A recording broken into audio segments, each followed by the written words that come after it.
சொப்னா கல்யாணம் முடிஞ்சதுக்கப்புறம் மீனாட்சி அவங்க அம்மா வீட்டுக்கு வந்தா. சொப்னா, நீ என்ன மாதிரி ஏமாந்துடாத.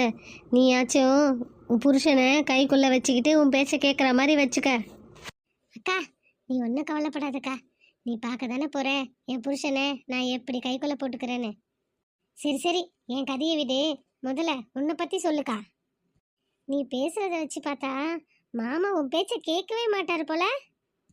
நீ மாமாவை கைக்குள்ளே போட்டுக்கிறதுக்கு நிறைய பிளான் பண்ணியே, ஏதாச்சும் சக்ஸஸ் ஆச்சா இல்லையா? சக்ஸஸும் ஆகல, குஸ்ஸஸும் ஆகல. நான் சொல்லி சொல்லி என் வாய் தான் வலிச்சுதே கண்டி. உங்கள் மாமா என் பேச்சை கேட்கவே இல்லை. செவிடம் காதில் சங்கூதின கதை தான். என் நிலைமை இப்படி தாண்டி இருக்கு.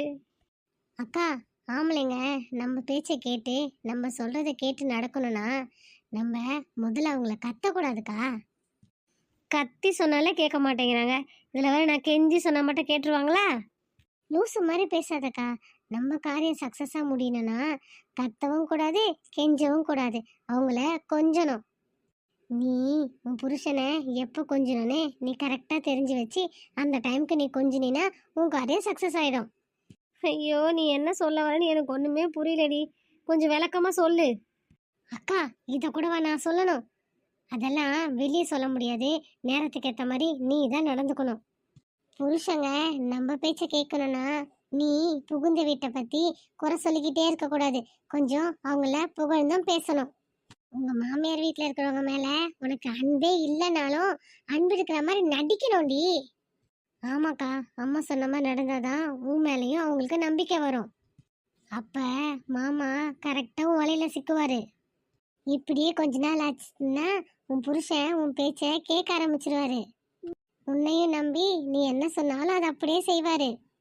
அப்புறம் நீ பொய்யே சொன்னாலும் நீ சொல்றது உண்மைன்னு கண்டிஷனா பேசுவாரு.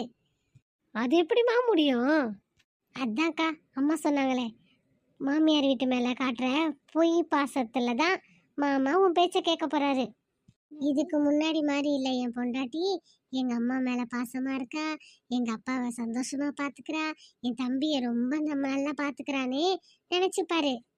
நீ உங்க மாமனார் மாமியார் மேல இல்லாத பொல்லாத சொன்னாலும் நடக்காமலா இவ சொல்லுவானே, அவரு உன் மேல அவ்வளோ நம்பிக்கை வச்சு நீ சொல்றதெல்லாம் நம்புவாரு. அதுக்கப்புறம் உன் புருஷன் கரெக்டு தான் இவ சொல்றது, எங்க அப்பா அம்மா என் தம்பி தான் தப்பு பண்ணாங்கன்னு கொஞ்சமா யோசிக்க ஆரம்பிப்பாரு.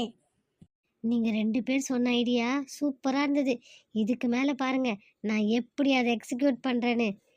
அதுக்கப்புறம் தெரியும் இந்த மீனாவோட டேலண்ட் என்னன்னு. சரி சரி, அதெல்லாம் போட்டோம். நீ இந்த சாரி கட்டியிருக்கியே, நல்லா டிஃப்ரெண்ட்டாக செம்மையாக இருக்குக்கா. ஏய், நானே சொல்லணும்னு நினச்சேன்டி. இந்த புடவை சூப்பராக இருக்குல்ல, எங்கே எடுத்தேன்னு தெரியுமா? ஆமாம் ஆமாம் மீனா, நீ கட்டியிருக்க புடவை ரொம்ப நல்லா இருக்கு. எங்கே எடுத்த? நானே வந்ததுலேருந்து கேட்கணும்னு நினச்சேன். நீ இந்த பிரச்சனை அந்த பிரச்சனை சொன்னதால இந்த புடவையை பற்றி நான் மறந்துட்டேன். சொல்லு சொல்லு, எனக்கு கூட இந்த மாதிரி சாரி வாங்கணும். எங்கே எடுத்த?